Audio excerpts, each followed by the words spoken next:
bersyukur kepada Allah Subhanahu Wa Taala kerana pada pagi ini, pada malam ini, sebab kena ada kuliah pagi, tengah hari, petang, malam, teringat pada malam ini Allah Subhanahu Wa Taala mengizinkan kita untuk kita bersama, dan pada malam ini kita akan membincangkan satu tajuk yang khas yang kita semua maklum bahawa apa yang berlaku kepada saudara kita yang berlaku di bumi Gaza sekarang ini, dan termasuk juga di bumi Palestin, di sebahagian wilayah di West Bank, di tepi barat.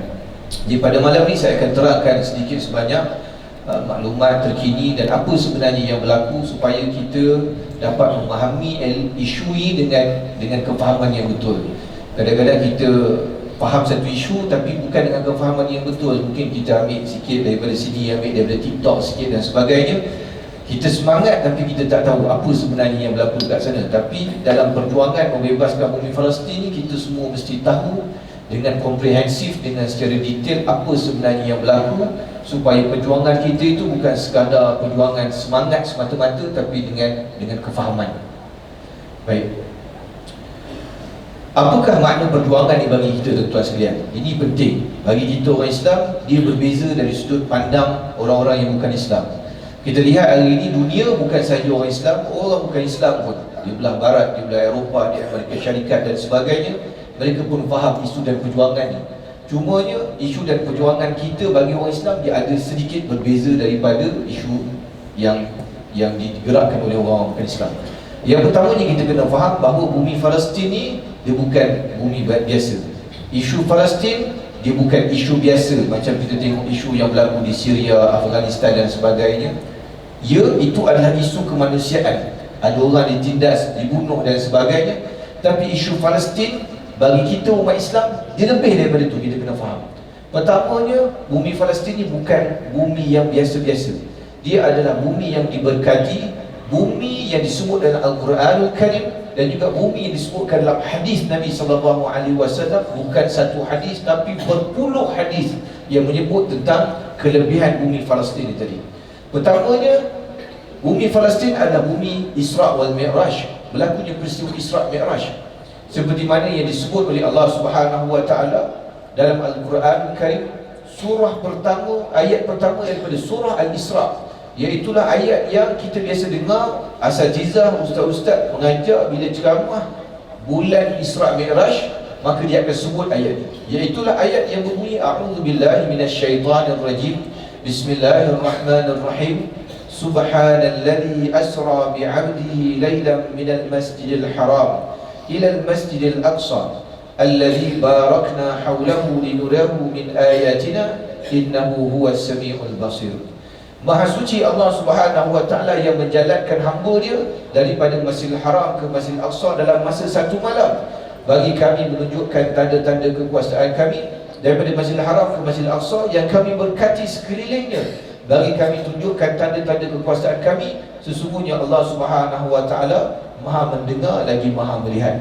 Di ayat ni kita tak nak urai panjang lah, tapi kita sebut bahawa ayat ni Allah Subhanahu Wa Taala sebut secara jelas. Di situ adanya perkataan Masjidil Aqsa. Daripada Masjidil Haram, Allah Subhanahu Wa Taala jalankan peristiwa Isra' Mi'raj, Isra' daripada Masjidil Haram pergi Masjidil Aqsa, yang mana Masjidil Aqsa ni Allah Taala sebut alladzi barakna haulahu, yang kami berkati sekelilingnya. Keberkatan Baitul Maqdis ini menyebabkan siapa yang menguasai Baitul Maqdis, dia akan menguasai dunia, kata Salahuddin Al-Ayyubi.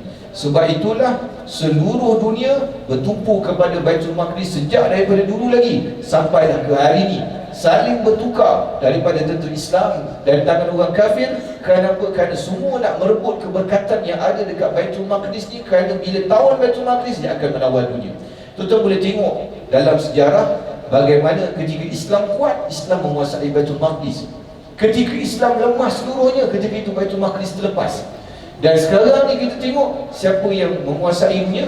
Zionis Israel laknatullah. Walaupun mereka kecil, walaupun jumlah mereka tak banyak, orang Yahudi di atas dunia tak banyak, tetapi mereka menguasai Baitul Maqdis, mereka menguasai dunia, tuan-tuan. Dan Baitul Maqdis ni punya keberkatan, orang-orang yang berada di sekitarnya tidak takut, tuan-tuan. Sebab tu dalam satu hadis riwayat Imam Tirmizi, Nabi SAW sebut bahawa la tazalu ta'ifatun min ummati zahirin 'ala al-haq la yadurruhum man khalafahum hatta ya'tiya amrullah. Man hum ya Rasulullah? Hum fi Baitul Maqdis wa akna fi Baitul Maqdis. Nabi sebut bahawa akan datang daripada umatku satu kumpulan, la tazalu ta'ifatun min ummati zahirin 'alal haq. Mereka ni akan menegakkan kebenaran, akan memperjuangkan Islam. La yadurruhum man khalafahum. Mereka ni tak boleh dimudaratkan, tak boleh dikalahkan hatta ya'tiya amrullah, sampailah datang bantuan Allah Subhanahu wa taala dan kemenangan. Satu kumpulan ni takkan boleh dikalahkan, buatlah macam mana sekalipun, bom dia ke, sekat air ke, sekat ubatan ke. Nabi kata kumpulan ni, umat aku ni tak boleh dikalahkan. Sahabat tanya, manhum ya Rasulullah? Siapa ni kumpulan umat Nabi Muhammad yang tak boleh dikalahkan ni? Dalam satu riwayat Nabi menyebut, hum fi Baitul Maqdis wa akna fi Baitul Maqdis. Mereka yang duduk dekat Baitul Maqdis dan orang yang bersempadanan dengan Baitul Maqdis, iaitu bumi Palestin, bumi Palestin dan bumi Syam tadi. Sebab itulah kita tengok saudara-saudara kita ni tadi berada dalam keadaan tekanan dengan sekatan macam-macam, dengan dibunuh hari-hari, tetapi mereka ini tidak dapat dikalahkan. Kenapa? Ini ucapan daripada Nabi SAW yang zahir di zaman kita pada hari ini, dan ia juga sebab keberkatan bumi Baitul Maqdis, bumi Palestin tadi. Dan juga kita kena ingat bahawa Masjid Al-Aqsa ni, tuan-tuan kena tengok gambar ni, tuan-tuan kena faham. Saya sengaja letak dua-dua ni sebab orang kita selalu gambarkan Masjid Al-Aqsa yang warna gold tu. Tak tepat tuan-tuan, itu permainan musuh Islam. Dia kata, itu Masjid Al-Aqsa. Bukan Masjid Al-Aqsa, yang sebelah tu. Yang sebelah tu, yang bangunan lama tu Masjid Al-Aqsa. Kadang-kadang kita tengok gambar ni, kita lupa Masjid Al-Aqsa sebenarnya rupa dia yang sebelah sini. Dan Masjid Al-Aqsa yang asal yang menjadi kiblat pertama kita ni lah dia tuan-tuan. Yang sebelah, yang bukan yang warna gold tu, yang sebelah kanan tuan-tuan yang tuan-tuan tengok ni. Itulah kiblat pertama kita. Kata Al-Bara bin Azib, sahabat Nabi SAW, sallaina ma'a Rasulullah SAW nahwa Baitul Maqdis 16 syahran atau 17 syahran thumma nusarrif nahwa Al-Ka'bah. Kami solat dengan Nabi SAW, kata sahabat, 16 bulan ataupun 17 bulan menghadap Baitul Maqdis. Kemudian barulah kami diperintahkan untuk menghadap Kaabah. Selepas apa? Selepas Allah Subhanahu wa taala turunkan ayat fawalli wajhaka syatral masjidil haram. Maknanya tuan-tuan, 16 bulan 17 bulan ni, setahun setengah lebih kurang daripada permulaan solat kita, Nabi SAW menghadap Masjid Al-Aqsa. Sampailah turun wahyu, disebabkan panjanglah cerita dia, saya tak nak cerita di sini. Cerita dia apabila orang Yahudi pergi Nabi SAW, dia kata, wahai Muhammad, kau kata kau bawa ajaran yang betul, tapi kau semayang macam kami menghadap Baitul Maqdis. Maka disebabkan Nabi terasa hati itu, Allah Ta'ala turunkan ayat fawalli wajhaka syatral masjidil haram. Maka palingkanlah wajahmu menghadap Masjidil Haram, dan ketika itulah berubah kiblat daripada Masjid Al-Aqsa menghadap ke Masjidil Haram. Tuan-tuan, ni kiblat pertama kita tuan-tuan. Dia bukan bumi yang biasa-biasa. Jadi sebab tu kita kata bumi Palestin ni, dia bukan bumi yang biasa-biasa. Dia adalah bumi yang suci bagi kita.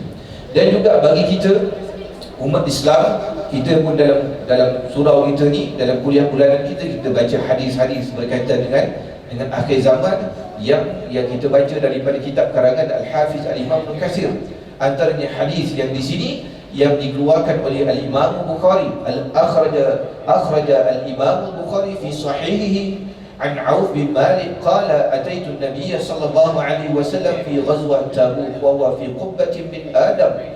Kata Auf bin Malik, aku datang berjumpa dengan Nabi sallallahu alaihi wasallam pada peperangan Tabuk, dan Nabi sallallahu alaihi wasallam duduk dalam kemah berwarna sawo matang. Bin Adam ni macam warna coklat-coklat sawo matang.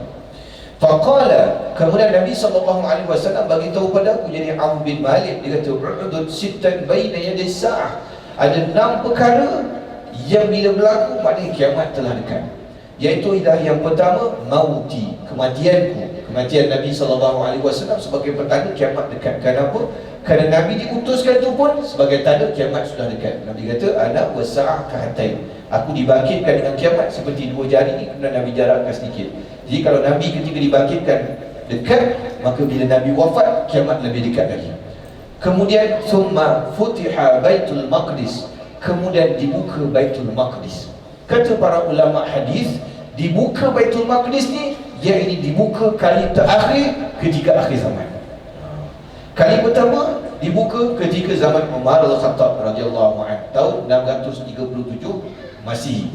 Dan pada waktu itu kita tengok Islam kuat, jatuh kerajaan Parsi, sebahagian daripada wilayah Rom jatuh. Islam ni satu kuasa yang kuat sama Sayyidina Umar. Kemudian jatuh lagi kembali. Kemudian berjaya ditawan balik oleh Salahuddin Al-Ayyubi pada 1187 Masihi. Dan yang ini panjang tempoh dia, sampailah di zaman Khilafah Osmaniyah, jatuh semula 1924. Jatuh 1924. Maknanya dekat 100 tahun kita terlepas Baitul Maqdis tuan. Kemudian yang ketiga kita tak tahu. Yang Nabi SAW kata summa futiha Baitul Maqdis, kemudian dibuka Baitul Maqdis kali terakhir dekat hari kiamat. Mungkinkah ia di zaman kita? Mungkin ia. Kerana kita telah sebut sebelum ni bahawa pimpinan Hamas, para ulama sebut bahawa petanda-petanda dia jelas. Antaranya negara Yahudi daripada dulu lagi dia tak pernah bertahan 80 tahun. Sebab tu orang Yahudi dia tak boleh ada negara. Dalam kitabnya melarang dia daripada ada negara orang Yahudi. Bila ada negara, dia takkan bertahan lebih 80 tahun. Negara haram Zionis Israel ni ada berapa tahun dah tuan? Dah 75 tahun dah tuan. Sikit lagi, tak lama lagi. Sebab tu tuan-tuan tengok Syahid Syekh Ahmad Yassin, pengasas Hamas, dia kata apa? Dia kata kemungkinan Baitul Maqdis ni akan dibebaskan tahun 2027. Dia kata lebih kurang begitulah, 2027. Maknanya dalam lingkungan 5 ke 10 tahun yang kita ada ni. Mungkin dia sedang berlaku di zaman kita yang kita lihat apa yang berlaku sekarang. Baik.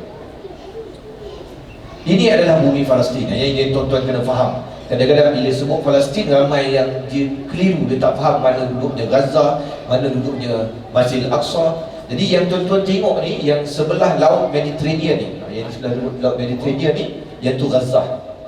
Ini Gaza. Yang ni, yang sebelah sini warna hijau kan? Dari sini warna hijau, yang sebelah sini tu adalah West Bank, kita panggil sebagai tebing barat. Asalnya semua tu wilayah Palestin. Sebelum Yahudi Zionis jajah tahun 47, semua tu adalah wilayah Palestin. Daripada atas sampailah ke bawah, daripada sempadan Lebanon, Syria ni sampailah ke sempadan Mesir bawah ni, semua ni wilayah Palestin. Bila start dijajah ni tahun 47. Sebab tu kalau tuan-tuan tengok peta tahun 46, tahun 46 sebelum wujud negara haram Israel, tak ada perkataan Israel dekat situ. Semua Palestin dekat sini. Tapi bila 40 tahun 46 yang orang Yahudi boleh datang. Kenapa? Kerana tahun 44, tahun 45 mereka dibunuh oleh Nazi dekat Jerman. Jadi mereka menjadikan alasan, itu pun banyaklah pembahasan dia. Mereka menjadikan alasan untuk melarikan diri. Waktu tu negara Eropah satu pun tak nak terima mereka pada ketika itu. Yang hari ni negara Eropah tu konon beri support Zionis ni. Waktu Yahudi kena bunuh 5 juta orang tu, tak ada orang pun nak terima Zionis pada ketika itu. Siapa yang berbaik hati, yang sanggup menerima mereka sebagai pelarian? Kita umat Islam di Palestin. Akhirnya bila mereka masuk tahun 46, tahun 47 mereka jajah kita tuan-tuan. Mereka halau orang yang berada di kawasan di antara kedua ni dalam peristiwa yang dipanggil sebagai peristiwa Nakbah. Peristiwa Nakbah. Jadi orang Palestin yang ada di antara kedua ni, sama ada mereka duduk dekat wilayah sebelah sini West Bank ataupun Gaza, ataupun mereka melarikan diri duduk di Mesir, duduk di Jordan, Syria dan Lebanon. Sebab tu kalau tuan-tuan pergi ke tiga-tiga buah negara ni, ada pelarian Syria dekat Lebanon, ada pelarian Syria, ada pelarian Palestin dekat Lebanon, ada Palestin dekat Syria, dekat Jordan dan dekat Mesir. Jadi, tapi sebenarnya kita kena faham, semua ni mengarut negara haram Israel ni kita tidak iktiraf dan kita tidak anggap dia wujud. Dan kita orang Malaysia alhamdulillah daripada dulu lagi kita memang tak iktiraf kerajaan haram Israel ni.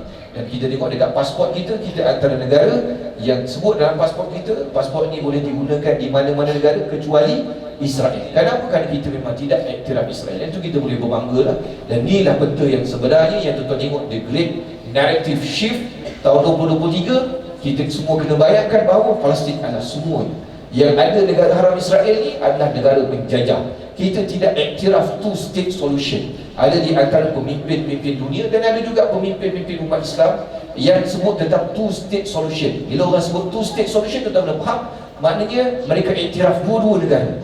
Palestin pun ada negara, Israel pun ada negara. Kita tak iktiraf, kita tak setuju dengan two state solution. Kenapa? Mana boleh kita bagi pada Israel negara tu? Kerana mereka ni menjajah negara kita tuan-tuan. Negara tu adalah negara milik kita umat Islam. Jadi kita tidak mengiktiraf negara haram Israel. Ini tuan-tuan kena faham. Kemudian kita sebut tentang apa yang berlaku, iaitu Operasi Taufan Al-Aqsa. Operasi Taufan Al-Aqsa ini berlaku pada 7 Oktober 2023, sudah lebih daripada sebulan. Pada 6.30 pagi waktu Palestin dan 11.30 pagi waktu Malaysia, iaitulah sayap ketenteraan Hamas daripada Brigade Izzuddin Al-Qassam melancarkan serangan melalui darat, laut dan udara ke atas Zionis Israel. Bila kita sebut serangan ni serangan mengejut, serangan ni tuan-tuan ketika dilakukan tak ramai orang tahu, hanya pimpinan tertinggi Hamas saja yang tahu. Kenapa kita tak nak leak maklumat ni? Kalau leak mungkin Israel punya intelijen ada, kerana kita tak tahu siapa yang berkhianat dalam warga Palestin. Betul, orang Palestin pun ada agen Israel, tuan. Jadi disebabkan tu hanya pimpinan tertinggi Hamas sahaja yang tahu operasi ni, dan bila dia berlaku serangan ni, Israel berada dalam keadaan terkejut. Dan pada waktu tersebut kita tawan kawasan lebih daripada 40 km kawasan-kawasan yang dijajah oleh Zionis tadi. Mereka dan ramai askar-askar Zionis ni dapat ditumpaskan kerana mereka tidak bersedia pada waktu tersebut. Dan kenapa dia guna nama Taufan? Taufan ni bukan bahasa Melayu, tuan. Dia bahasa Melayu lah sekarang ni, tapi dia asal bahasa Arab. Sebab tu perkataan bahasa Melayu ni sebenarnya lebih kurang 70% dia adalah perkataan bahasa Arab, tuan. Sebab tu kalau tuan yang mengaji bahasa Arab, sebenarnya senang je tuan tengok, ini perkataan ni sama je maksud dia bahasa Melayu. Taufan, asal kenapa mereka pilih nama Taufan ni adalah kerana mereka ambil daripada ayat Al-Quran. Bukan sengaja mereka letak nama ni, mereka ambil daripada Al-Quran Karim. Iaitulah daripada ayat surah Al-A'raf. وَقَالُوا مَهْمَا تَأْتِنَا بِهِ مِنْ آيَةٍ لِتَسْحَرَنَا بِهَا فَمَا نَحْنُ لَكَ بِمُؤْمِنِينَ فَأَرْسَلْنَا عَلَيْهِمُ الطُّوفَانَ وَالْجَرَادَ وَالْقُمَّلَ وَالضَّفَادِعَ وَالدَّمَ آيَاتٍ مُفَصَّلَاتٍ فَاسْتَكْبَرُوا وَكَانُوا قَوْمًا مُجْرِمِينَ. Ayat ini cerita tentang ketika Nabi Musa AS berhadapan dengan Bani Israel. Kenapa dipanggil Bani Israel? Israel ni adalah gelaran pada Nabi Yaqub AS. Jadi anak-anak daripada Nabi Yaqub ni yang jadi Yahudi ni tadi, Bani Israel yang banyak buat perangai daripada anak Nabi Yaqub. Tuan-tuan nak tengok mudah, tuan. Tuan-tuan tengok cerita kisah Nabi Yusuf AS. Nabi Yaqub kan, Nabi Yaqub dia ada anak nama antara Nabi Yusuf AS. Nabi Yusuf anak Nabi Yaqub. Tuan-tuan baca surah Yusuf, apa jadi pada Nabi Yusuf? Nabi Yusuf kan adik-beradik dia khianat pada dia kan, campak dia dalam perigi, kemudian bagi tahu kepada ayah dia bahawa fa'akalahu dhibbu. Nabi Yusuf ni telah kena makan dengan serigala. Waja'u ala qamisihi bidamin kadhib. Dia bawa pada ayah dia baju yang ada darah tipu, bidamin kadhib. Sedangkan darah tu adalah darah daripada binatang. Dia siapa? Dia kata Nabi Yusuf ni telah dibunuh. Siapa yang tipu ayah dia ni, tuan? Abang Nabi Yusuf yang nama Yahuda. Daripada Yahuda tu datang keturunan Yahudi tu tadi. Kalau bapa dia Nabi, tuan, bapa dia ni Nabi Yaqub ni Nabi pun dia buat perangai pada bapa dia, apa tak lagi yang lain-lain, tuan. Sebab tu kita kata orang Israel ni memang dia jahat. Jadi bila sampai zaman Nabi Musa AS, mereka khianat pada Nabi Musa AS. Nabi Musa ni dah selamatkan mereka, tolong mereka dan sebagainya. Mereka tetap khianat pada Nabi Musa AS. Maka Allah Subhanahu Wa Taala turunkan azab kepada mereka, antaranya fa arsalna alaihim tufan. Allah Ta'ala turunkan taufan kepada Bani Israel sebagai balasan mereka khianat pada Nabi Musa AS. Maka sebab itulah digunakan nama taufan ini tadi sebagai balasan kepada orang Yahudi yang menjajah tanah Palestin itu tadi. Baik. Kenapa Hamas lancarkan serangan ni? Ini kita kena faham. Kadang-kadang ada orang tak faham, ada artis tak faham, dia pun tak tahu benda ni, main sembang ni. Semua orang sekarang dia nak ulas benda, tapi dia tak tahu benda tu. Pertama, pencerobohan ke atas Masjid Al-Aqsa. Percubaan kat atas Masjid Al-Aqsa. Tuan-tuan pun tengok video kebelakangan ni, 4-5 bulan kebelakangan ni, sejak kerajaan Zionis bertukar tangan ni kepada kerajaan baru Netanyahu ni, tuan-tuan, sebenarnya dia tak cukup majoriti. Dia cerita dia lebih kurang macam politik Malaysia, tuan-tuan, politik Israel ni. Netanyahu, tuan-tuan kalau tengok, tuan-tuan kaji politik Israel ni, dia punya pilihan raya sama lebih banyak dari kita. Israel dia 5 kali pilihan raya umum, kejap tukar, sebab dia tak dapat majoriti. Dan yang terkini, tuan-tuan, sebelum Netanyahu ni pegang jawatan, parti Netanyahu tu cuma dapat 30 kursi. Dia tak dapat bentuk majoriti. Dalam kerajaan Zionis, dia mesti cukup 60 kursi, at least 60 kursi baru dia boleh dapat simple majority. Jadinya Netanyahu dia ada 30 kursi, 30 lebih kursi macam tu. Jadi dia nak bentuk kerajaan, dia tak ada pilihan lain. Dia terpaksa kerjasama dengan parti ekstremis Yahudi, Ben Gvir tu, yang pimpinan Ben Gvir tu. Itu adalah ekstremis Yahudi yang dia menang dalam 20 lebih kursi macam tu.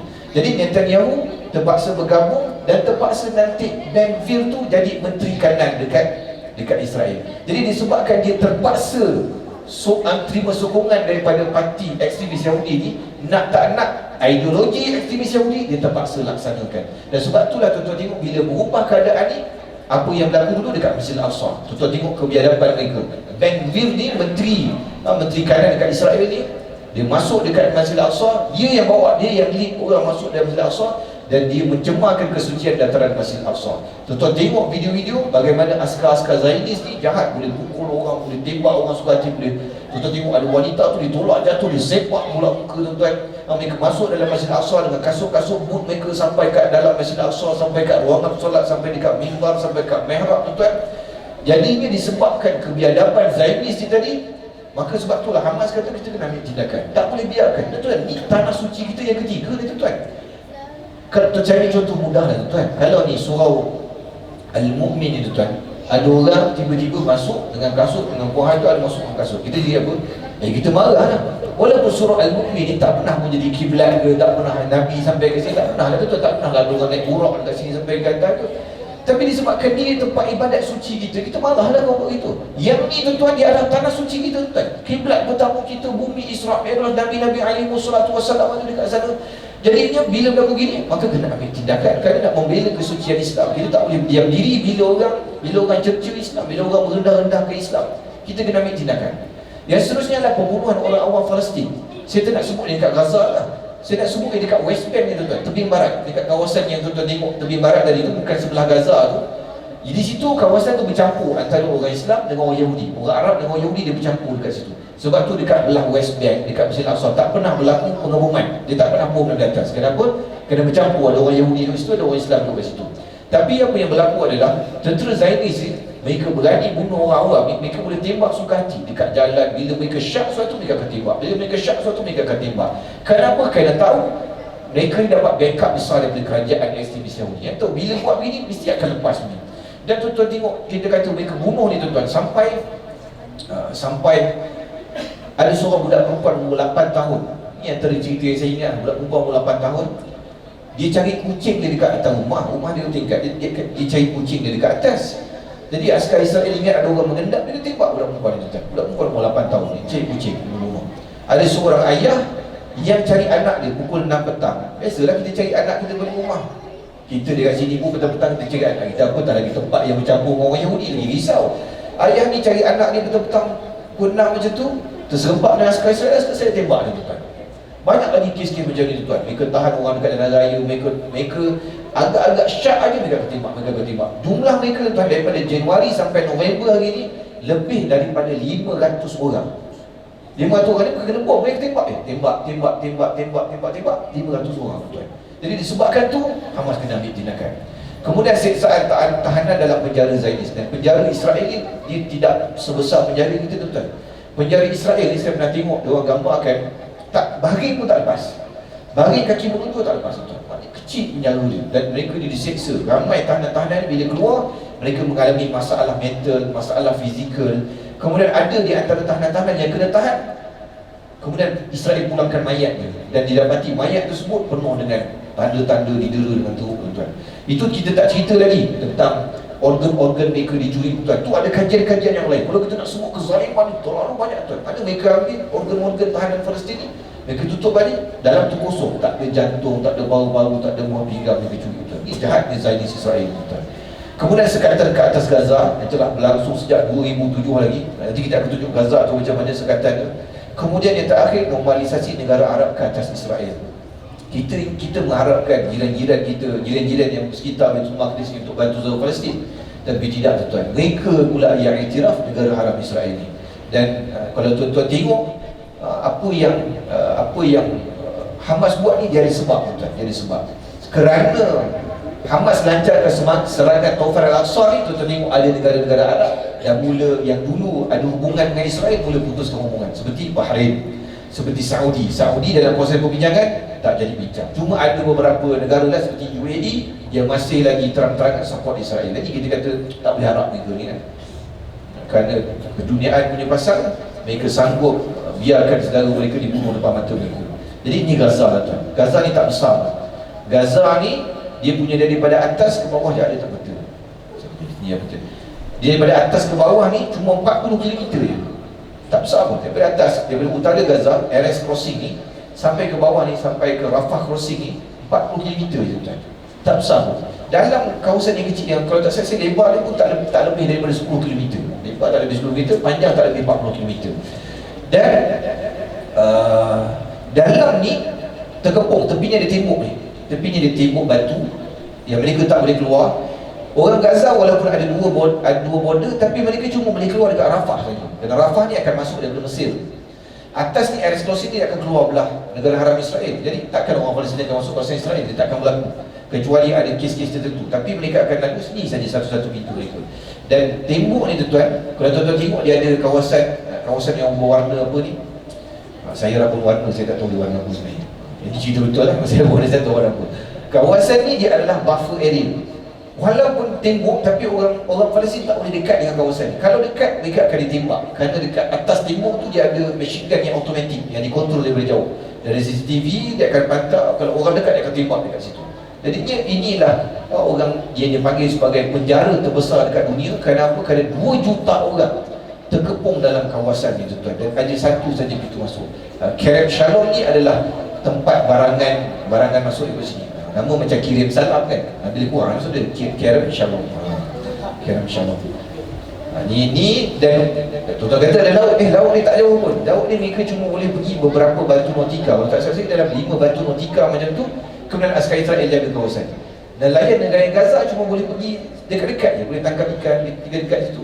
Kemudian lebih daripada itu mereka akan ditembak oleh Israel. Tapi Allah Subhanahu Wa Taala ni maha kaya. Nelayan Gaza dia tak perlu pergi jauh, ikan banyak dekat belah pantai ni.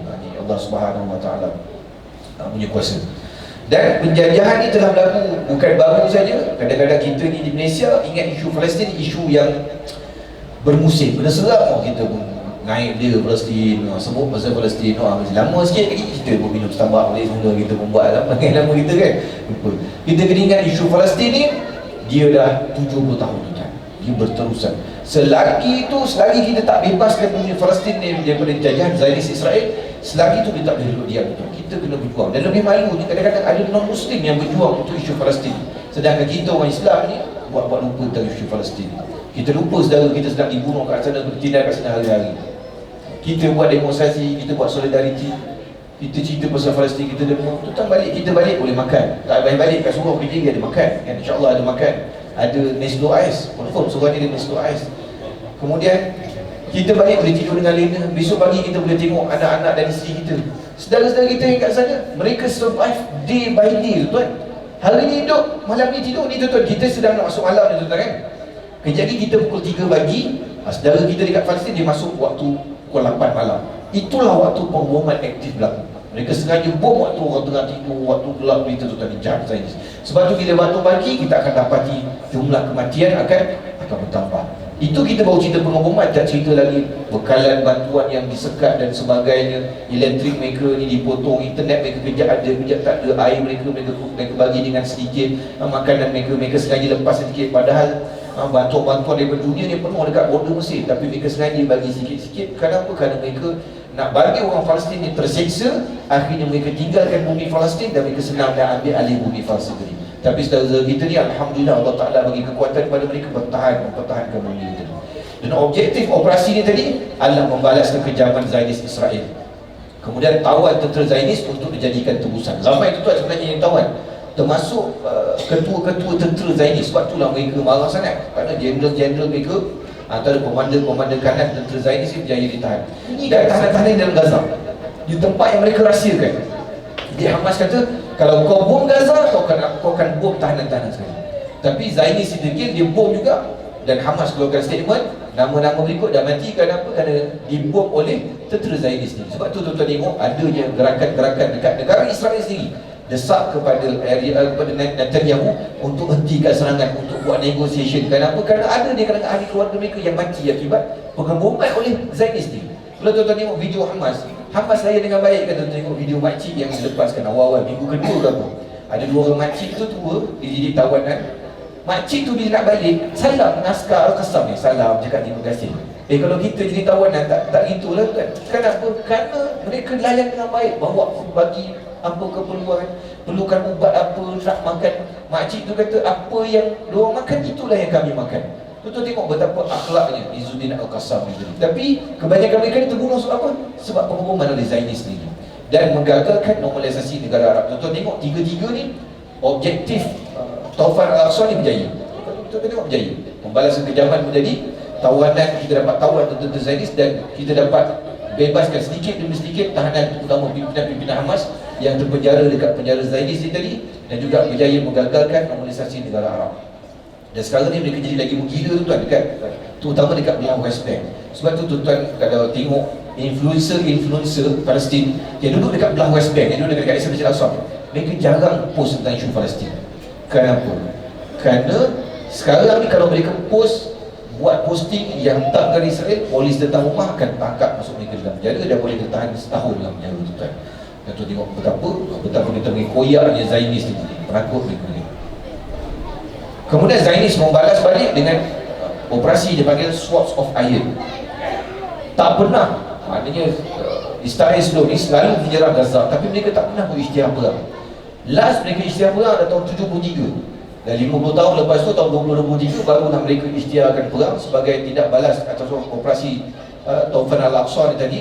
Dan mereka lancarkan operasi Swords of Iron, serang Gaza dengan gila-gila, kemudian cuba kuasai wilayah yang ditawan oleh Hamas.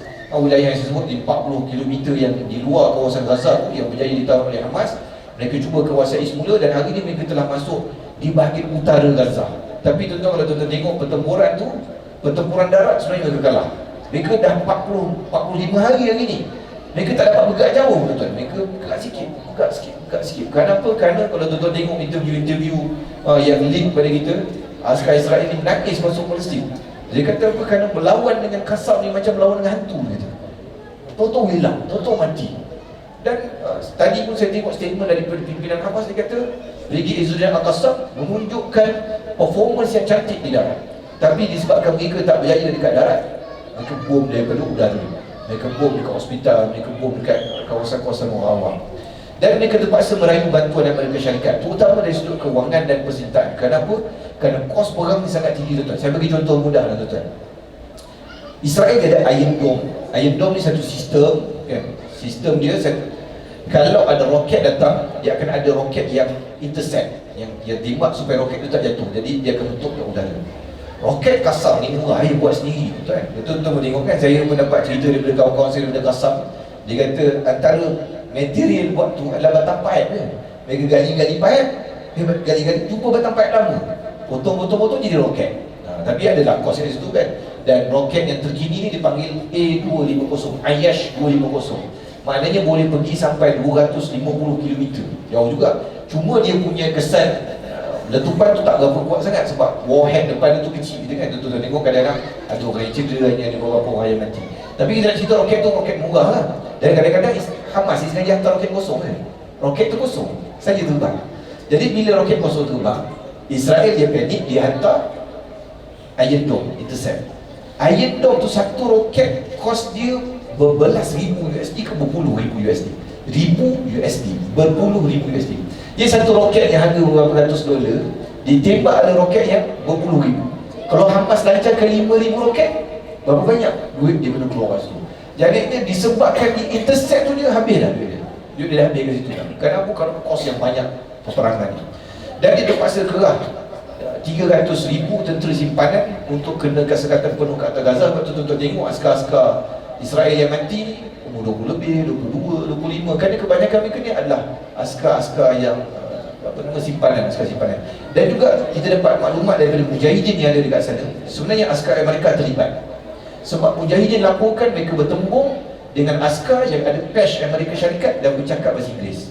Maknanya Biden ni tadi sebenarnya dihantar askar Amerika, tapi dalam keadaan dia tak declare. Dia kata dia bagi bantuan bom, roket dan sebagainya saja. Tapi sebenarnya dia ada hantar tentera dia juga turun dekat Gaza. Sebab mujahidin laporkan gitu. Mereka nampak adanya askar Amerika dekat lapangan. Kemudian ni kesan yang tuan-tuan tengok lah apa yang berlaku dekat Gaza. Kita pun tak larat nak tengok tuan-tuan. Saya sampai kadang-kadang sampai level termimpi-mimpi sebab kita duduk tengok budak-budak kepala pecah apa semua. Dan yang pengencutnya Zionis Israel ni, mereka bom kawasan yang memang penempatan orang ramai. Contohnya camp Jabalia ni, kenapa dia panggil camp? Contoh mesti pelik kan, kenapa dia panggil camp pelarian sedangkan bangunan batu-batu kan? Contoh kena ingat, ni camp sejak tahun 48. Ketika peristiwa Nakbah tu mereka larikan diri, selamatkan diri. Jadi mereka bina camp. Tahun 48 dia camp. Tapi 48 sampai sekarang dah 70 tahun, dah 3 generasi. Jadi daripada camp kemah Dan jadi macam bandar ada kat situ. Itu dia panggil nama camp, tapi sebenarnya dia bukan camp lagi dah, dia dah penempatan. Kawasan yang padat, macam kawasan tuan-tuan bayangkan macam tuan-tuan ni duduk kat Pak Ber ni, kawasan padat ni jatuh bom. Memang ramai yang macam tuan-tuan, dan dia pun pada waktu malam orang tengah tidur. Ni jahatnya Zionis Israel tuan-tuan.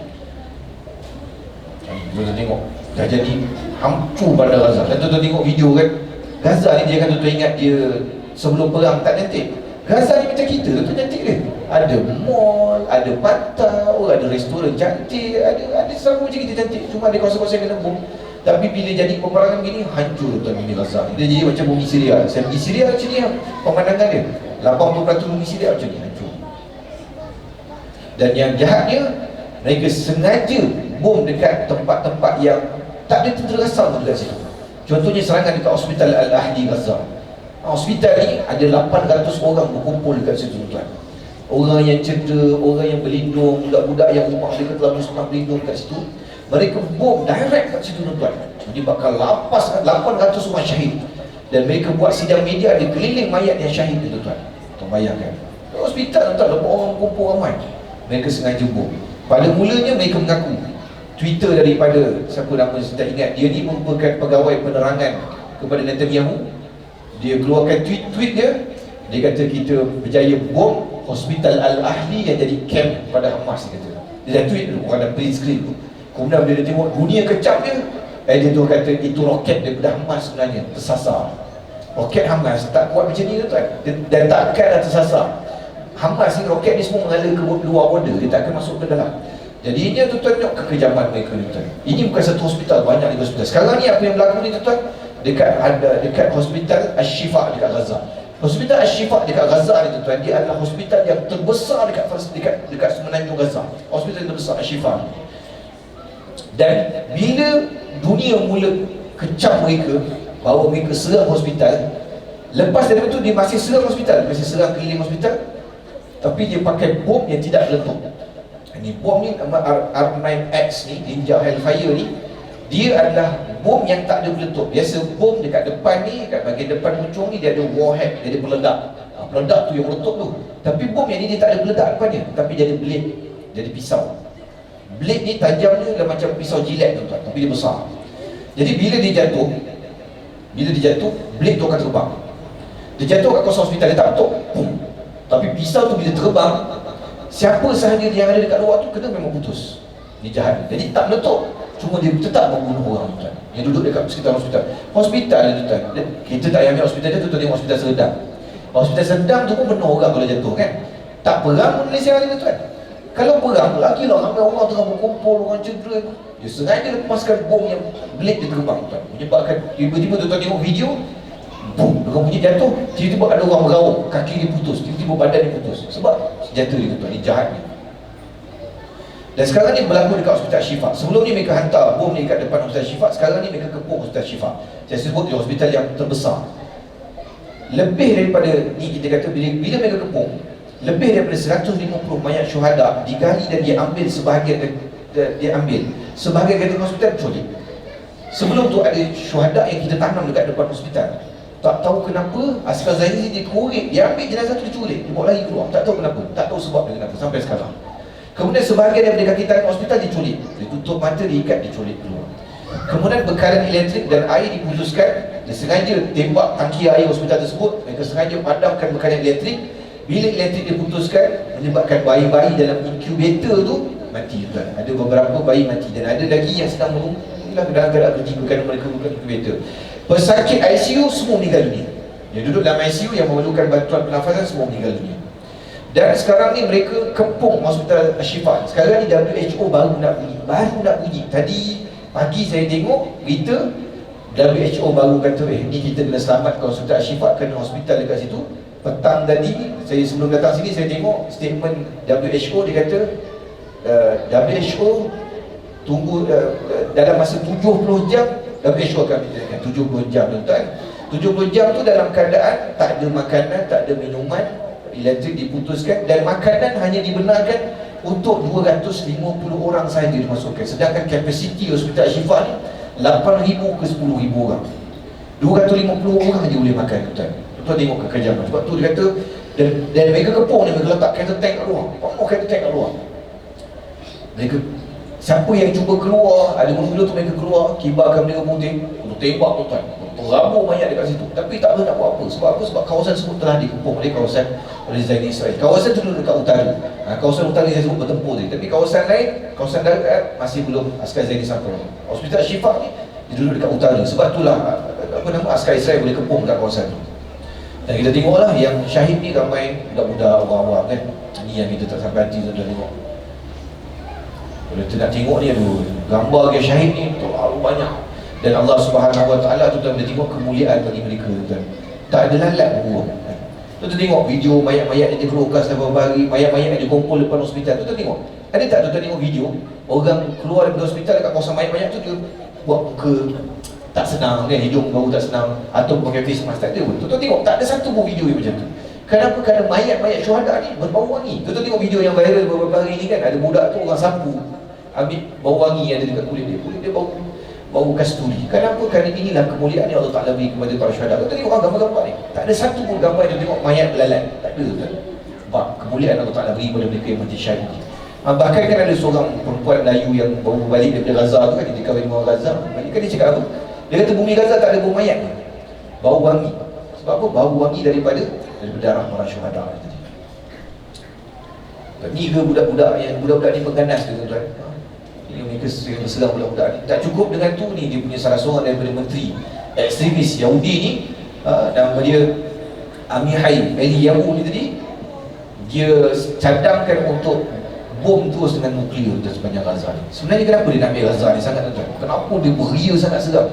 Dia disebabkan sebenarnya memang dia nak semenanjung Gaza tu. Salah satu faktor dia adalah kerana dia nak daratkan petroleum dan gas ke atas dekat bumi Gaza. Dia dekat kawasan Mediterranean tu ada telaga minyak, tapi mereka tak boleh nak daratkan. Kawasan yang terdekat mereka boleh daratkan adalah dekat Gaza. Satu lagi kawasan dekat Beirut, Lebanon. Tapi dekat Lebanon mereka dah usaha sebelum ni. Mereka dah plan apa semua, mereka nak letakkan kapal mereka untuk ekstrak minyak daripada situ, untuk geludi minyak. Tapi Hizbullah ada kat situ. Hizbullah bagi warning, kalau kau letak kapal kat situ, tu hantar roket. Jadi dia tak boleh nak buat begitu, risiko terlalu tinggi.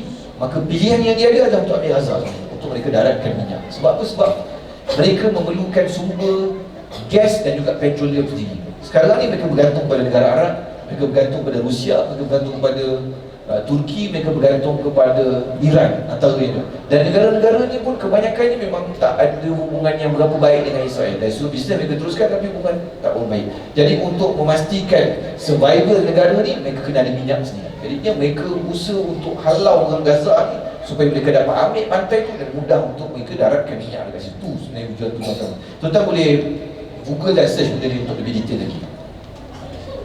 Dan sebenarnya walaupun kita tengok, ada semalam ada sahabat saya, dia balas story saya, dia kata Qassam ni dekat mana? Dia kata Qassam ni tak bertempur ke?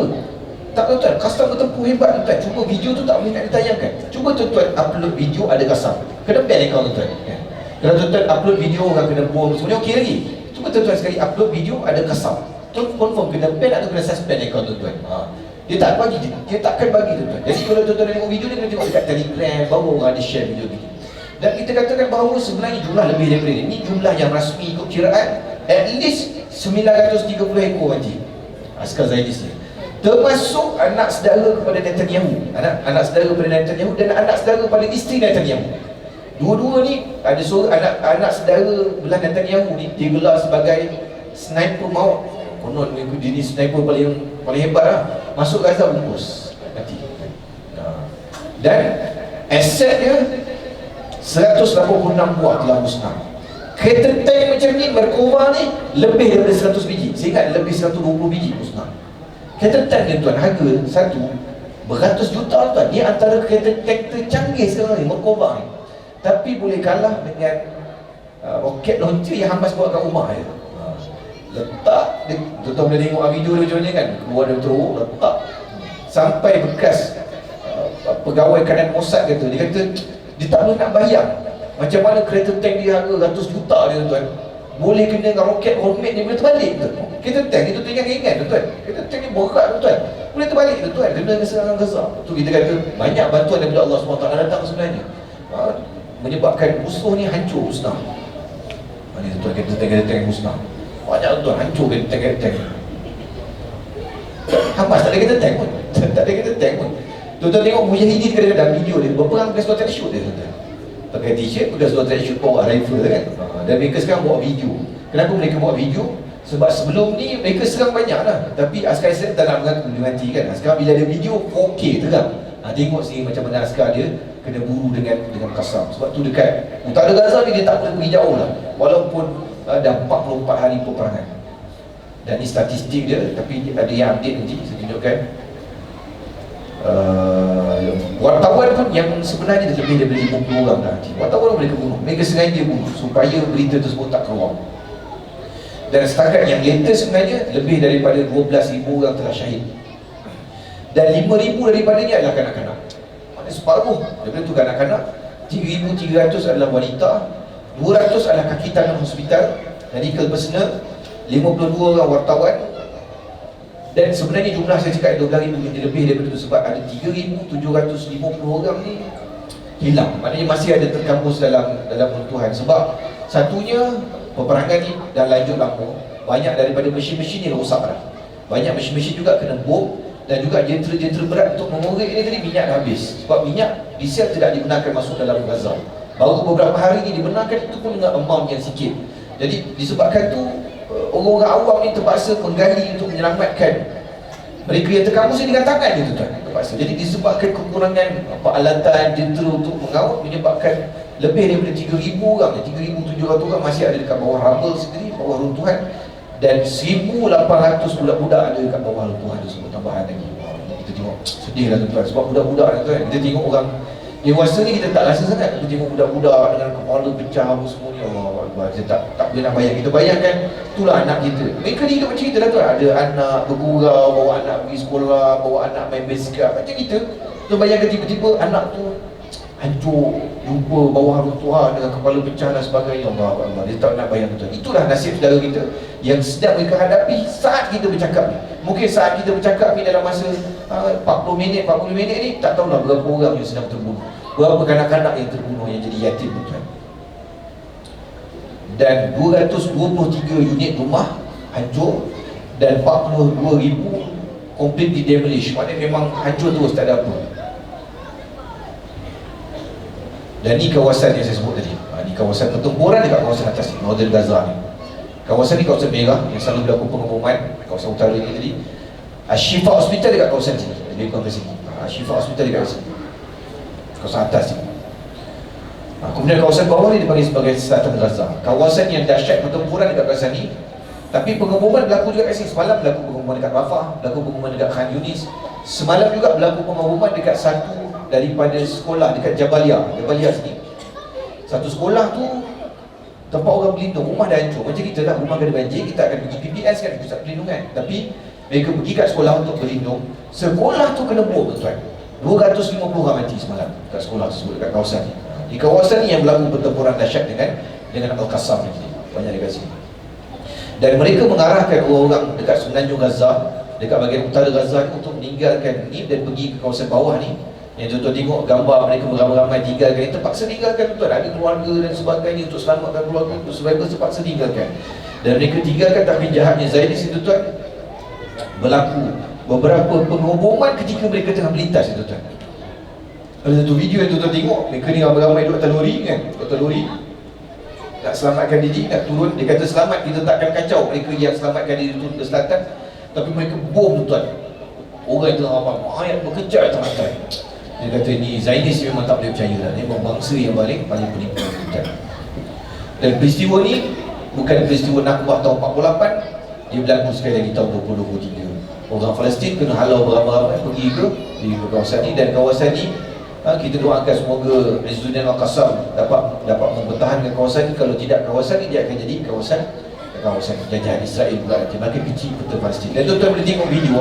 Saya ada tengok satu video interview daripada wartawan, saya tak ingat apa channel tu. Dia interview orang. Dulu kawasan Gaza ni pernah ada orang Yahudi duduk sini. Jadi dia interview orang Yahudi pernah duduk sini. Dia kata kalau kita bebaskan Gaza ni, dia akan nak duduk semula dekat Gaza ni. Dia kata apa? Sebab Gaza ni cantik, duduk tepi laut. Memang Gaza ni cantik tuan-tuan, tepi laut, sebab tu mereka nak kawasan ni. Kemudian saya nak sebut juga ni, habis sebab ni cerita pasal kita ni tuan-tuan. Kita ni tak berperang, tapi fitnah berlegar dekat keliling kita. Ni tuan-tuan kena tahu.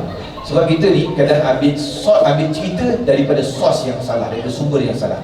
Ambil cerita daripada mana? Daripada TikTok. TikTok tu tak siapa buat video pun kita tak tahu.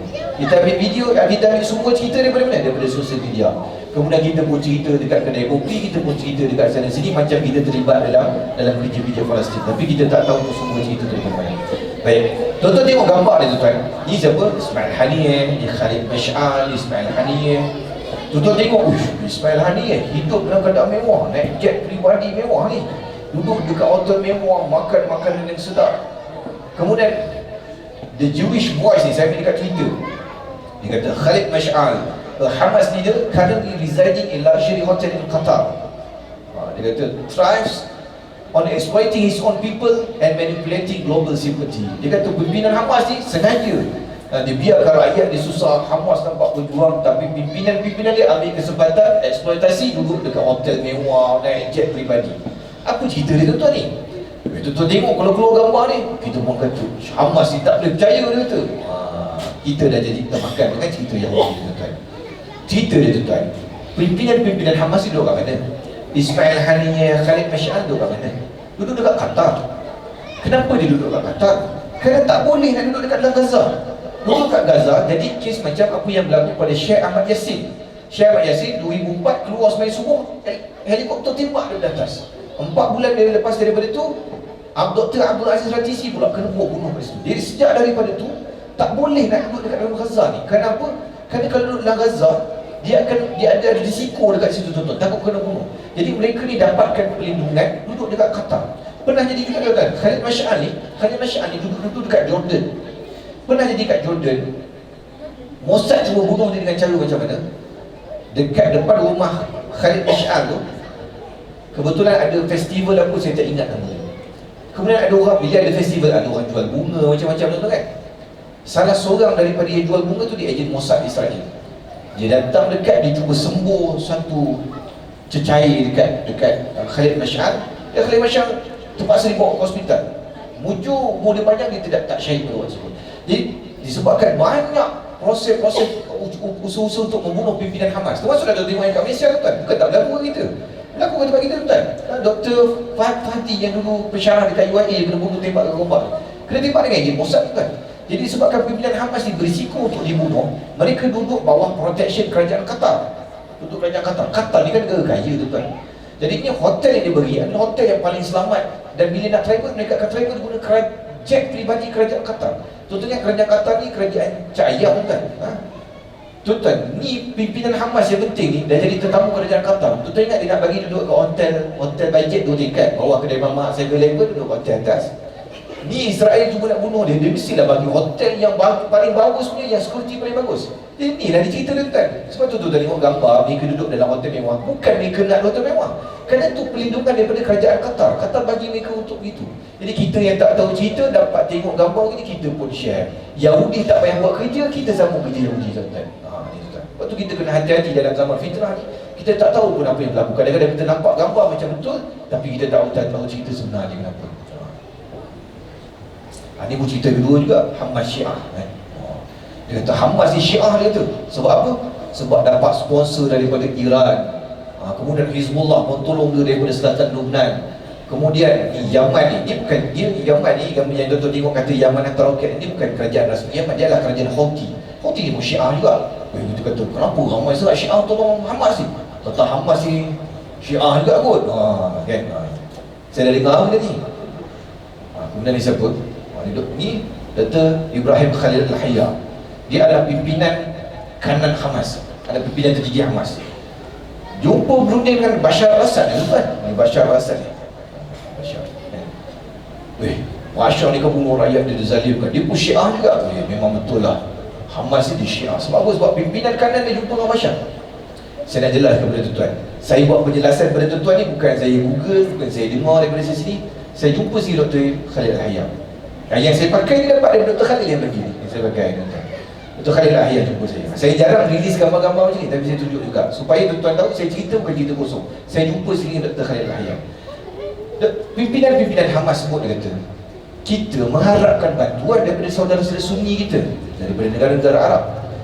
Dahlah mereka tak bantu, mereka iktiraf Israel pula dan kerjasama dengan Israel. Mereka tak ada pilihan. Mereka kata setakat ni negara-negara Syiah je yang nak bantu. Contohnya macam Iran. Iran kalau tuan-tuan tengok daripada dulu lagi, daripada zaman Ahmadinejad, dia punya slogan apa? Tak ada negara Israel, tak wujud negara Israel, kan? Tuan-tuan tengok Iran daripada dulu sampai sekarang, pimpinan dia memang tak iktiraf langsung negara Israel. Negara Arab pergi iktiraflah Israel, buat perjanjian tak. Dia kata tak ada pilihan. Iran je yang mampu bantu kita, sedangkan kita perlukan dana untuk membebaskan Baitul Maqdis, tapi tak ada duit. Yang sanggup bantu Syiah, terpaksa lah sebut terima. Yang sanggup bantu Hizbullah, terpaksa lah terima. Tak ada pilihan lain, tuan-tuan. Kenapa? Kerana nak harap orang Sunni tak boleh buat apa, tuan-tuan. Pemimpin Sunni semua takut, semua menjaga kekayaan mereka sampai takut nak berjuang untuk Palestin, tuan-tuan. Cakap sikit-sikit, tuan-tuan, malu. Jadi sebab tu mereka terpaksa. Dan kita dalam Sirah Nabawiyah kita baca, Nabi SAW tinggi pun ketika hijrah ni satu peristiwa besar dan laksanakan arahan daripada Allah Ta'ala. Nabi minta tolong pada bukan Islam, Abdullah bin Uraikid, kan? Allah bin Uraikid tu bukan Islam pun. Dan kalau nak laksanakan kerja Islam, Nabi SAW pun boleh minta tolong kepada orang kafir. Kalau setakat Syiah lagi, tak ada masalah, kan? Bahkan kita kata, kalau lah betul Korea Utara, kan, Korea Utara buat statement, dia kata dia nak hantar senjata kepada Qassam, kan, Hamas, kan? Dan kalau Korea Utara nak bagi je, kita terima, kan? Walaupun dia komunis, tak apa, kan? Dan tu je jalan yang kita ada untuk membebaskan Palestin. Sebab apa? Sebab negara-negara yang mengaku ahli sunnah wal jamaah ni, yang Sunni ni takut. Dia kata, Ustaz, sebelah nama Syiah ke apa? Tak, tuan. Tak, memang itulah cara dia, tuan. Dah tak ada pilihan lain dah, tuan. Tak ada pilihan. Ini juga saya jumpa dengan Dr. Usama Hamdan. Dr. Usama Hamdan ni adalah orang panggil dia sebagai Menteri Luar Hamas, kerana dia dah juru cakap. Tuan-tuan tengok pun dalam operasi Taufan Al-Aqsa, wartawan akan tunggu bual dia. Dan dia sebut benda yang sama juga. Dan dalam interview ni Dr. Usama Hamdan sebut, dia kata dia minta supaya bantuan kemanusiaan boleh masuk 400 lori sehari. Kerana apa? Kerana yang tuan-tuan tengok bantuan kemanusiaan bantu, dia kata, oh bantuan masuk, tapi 30 lori, 40 lori sehari tu bergurau lah, tuan-tuan. Main-main je lah. Kenapa? Kerana bukan waktu perang pun Gaza memerlukan 400 lori untuk keperluan harian dia. 2 juta orang punya keperluan, tuan. Kalau tak perang, 400 lori. Bila perang kena sekat, 30 lori, 40 lori. Kita kata tu main-main lah, tuan. Jadi kita minta supaya diberikan 400 lori masuk sehari, dan termasuk juga dengan diesel, termasuk juga dengan keperluan-keperluan yang lain, air dan sebagainya. Kerana air pun kritikal juga kat sana sekarang.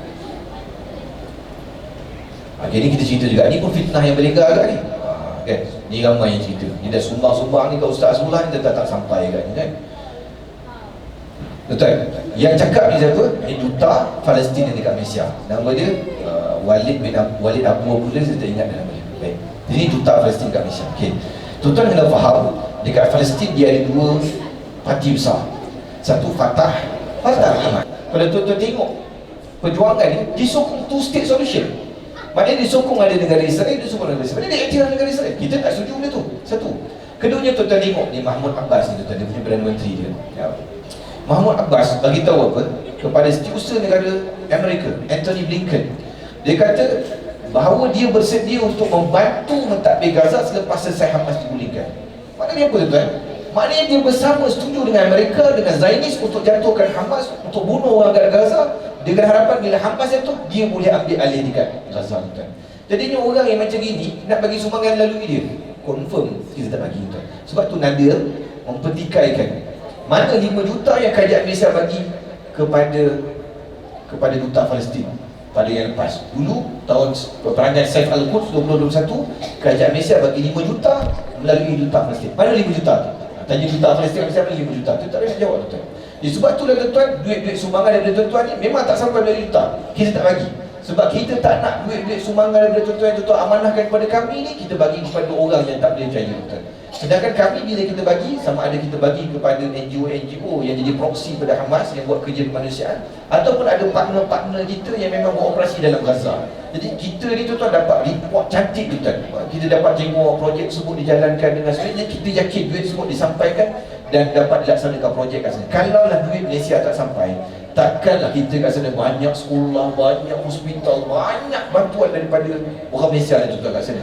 Dan takkanlah Abu Ubaidah dalam ucapan dia awal dia sebut diharapkan bantuan daripada Malaysia. Kenapa? Kerana dia tahu daripada dulu lagi orang Malaysia membantu kat Gaza. Kalau tak sampai dia takkan sebut benda macam tu, tuan. Jadi tuan-tuan kena faham benda-benda ni kan. Sebab ada orang kena dia tengok daripada TikTok. Yang cakap dalam TikTok tu pun saya tak pernah kenal, tak tahu siapa. Orang dia cakap tu sumbangan orang Malaysia ni kena hati-hati, kita tak masuk tak sampai kepada Palestin. Dia tak tahu, tak terlibat dengan kerja-kerja ni, kemudian dia nak ulas. Sebab tu orang kita ni mudah nak ulas satu benda yang dia tak tahu, tuan. Saya buat kerja Palestin ni lama dah, tuan. Alhamdulillah Allah Ta'ala pilih saya sejak saya bujang. Lebih daripada 10 tahun dah saya buat. Sampai orang yang duduk dekat apartmen saya duduk apartmen tu, saya bujang tu, rumah saya tu dulu jadi macam pejabat Hamas lah. Orang Palestin keluar masuk rumah saya. Orang-orang lama yang duduk apartmen tu kenal orang Palestin ni, orang Palestin. Sebab dia duduk rumah saya dulu, tuan. Dan kawan-kawan saya nak cerita banyak boleh juga, tuan. Macam-macam kan tuan nak cerita ni, tuan. Dan cerita ni, tuan, saya terlibat kerja Palestin ni lama. Sepanjang saya terlibat dengan kerja Palestin ni, tak pernah sekalipun duta Palestin yang dekat KL ni panggil kami atau pertemuan, bincang macam mana nak bantu Palestin. Tak pernah, sekali pun tak pernah. Yang bantu, yang panggil kami Hamas. Hamas yang panggil kami. Lepas peperangan Taufan Al-Aqsa ni, sehari lepas peperangan Taufan Al-Aqsa berlangsung, terus pimpinan Hamas tag saya, bagi tahu kita jumpa dekat tempat biasa kita. Adalah tempat dia, tempat biasa kita.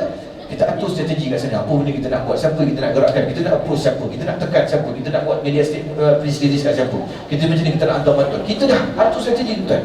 Jadinya kita nampak Hamas lebih bersungguh-sungguh dalam nak membebaskan bumi Palestin daripada Fatah. Sebab itulah kita tak pernah percaya kepada Fatah ni, tuan.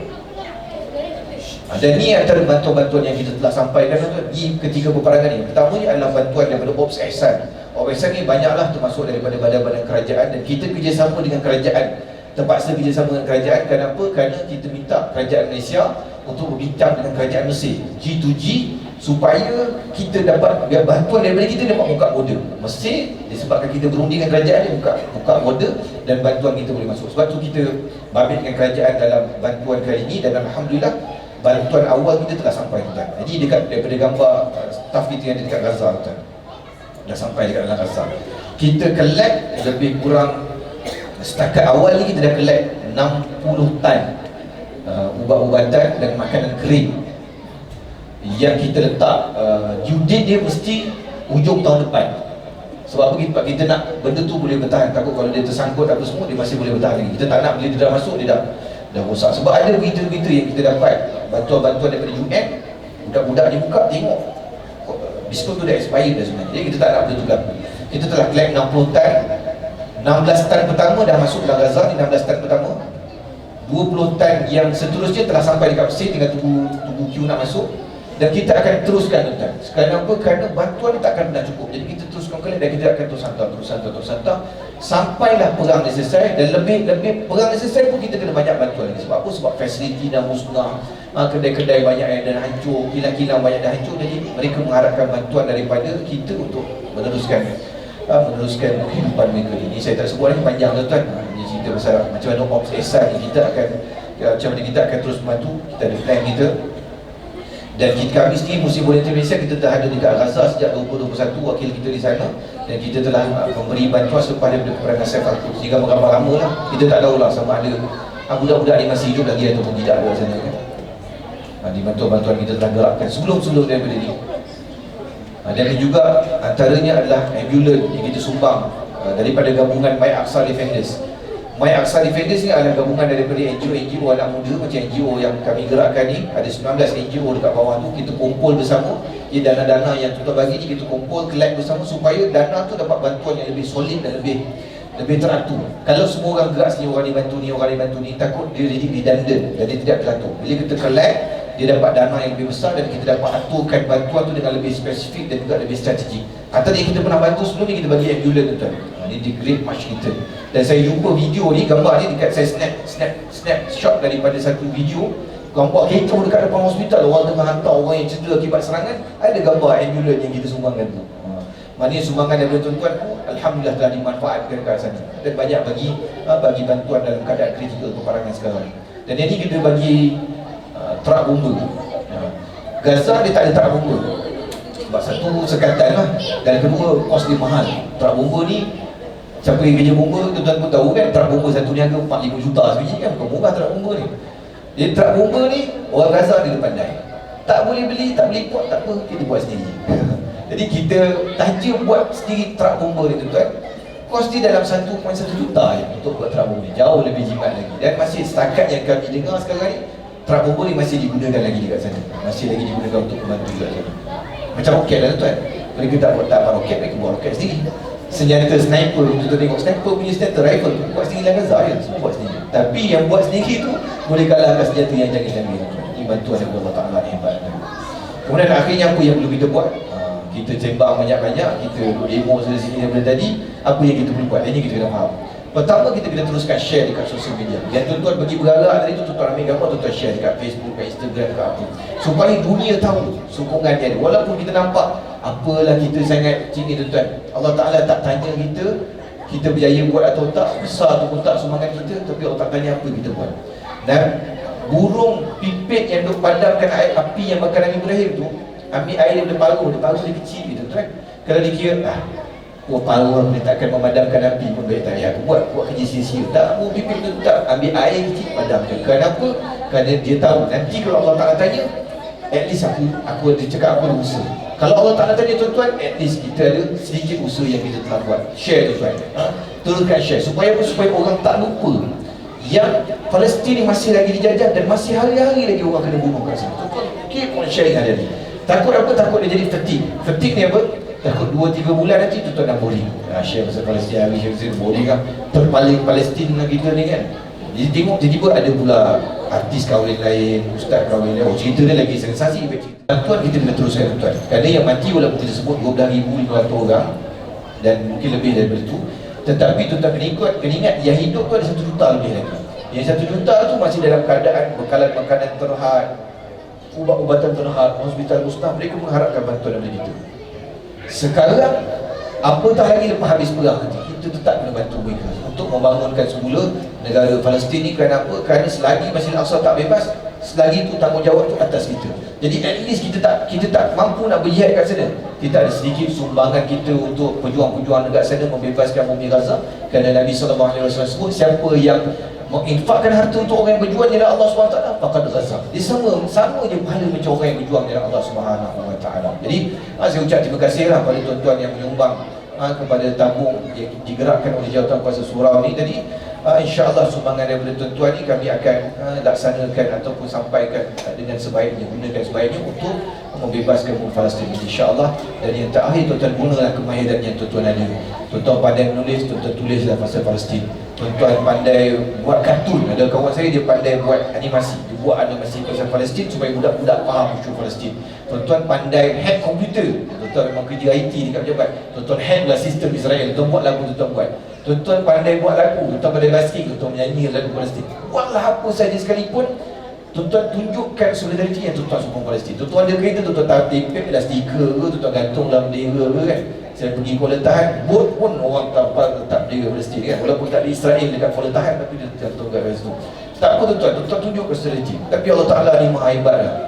Bumi Palestin, bendera Palestin ni tak dikibarkan, tak susah nak dikibarkan dekat dalam negara dia. Tapi bendera Palestin hari ini berkibar seluruh dunia tuan. Kat celah mana pun ada bendera Palestin.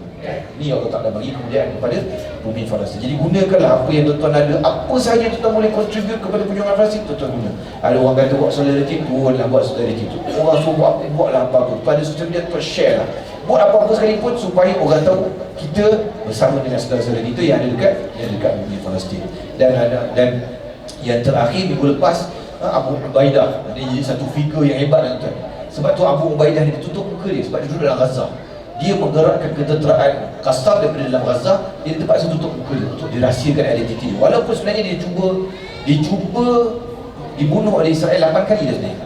Dan ada kawan saya begitu sebenarnya mata dia sebelah dah tak nampak dah sebenarnya. Sebab dia dah 8 kali cuba kena bunuh dengan Israel. Jadi disebut apa tuan? Jaga wuduk kalian, tak lama lagi kita akan solat berjemaah dekat Masjid Al-Aqsa. Apa maksud dia tuan? Tuan jangan tahan wuduk isyak ni sampai macam tu kan, tak tahan aja ni kan. Maksud dia adalah, kalau saya yakin kalau Hamas pun macam ni tuan, kasar ni, maksud dia tak lama lagi Masjid Al-Aqsa akan bebas. Pas mereka ni buat kerja, mereka ada strategi tuan. Mereka ada strategi. Mereka ni ada seorang daripada artis kita, dia kata apalah Qassam ni tak pandai berperang, berang-berang kemudian kena serang balik dengan Israel. Tuan-tuan ingat Qassam ni baru berperang dengan Israel 2-3 bulan, betul tuan? Qassam ni orang Palestin, dia ada pengalaman dengan Israel 70 tahun. Dia tahu dah kalau buat begini Israel akan respon macam ni. Dia dah tahu dah tuan-tuan. Sebab tu tengok mereka masih lagi bergerak pada mereka ada plan mereka sendiri macam mana mereka untuk tawan Baitul Maqdis. Dan kita doakan semoga tak lama lagi saya dengan tuan-tuan insya-Allah kita akan dapat solat dekat Masjid Al-Aqsa bersama-sama.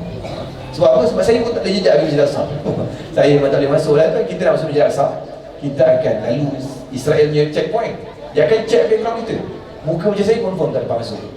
Dan gambar dan jumpa dengan Hamas sendiri kan confirm tak boleh masuk tuan-tuan. Jadi mudah-mudahan bila terbebas insya-Allah kita dapat solat bersama dekat Masjid Al-Aqsa insya-Allah. Sekadar tu saja.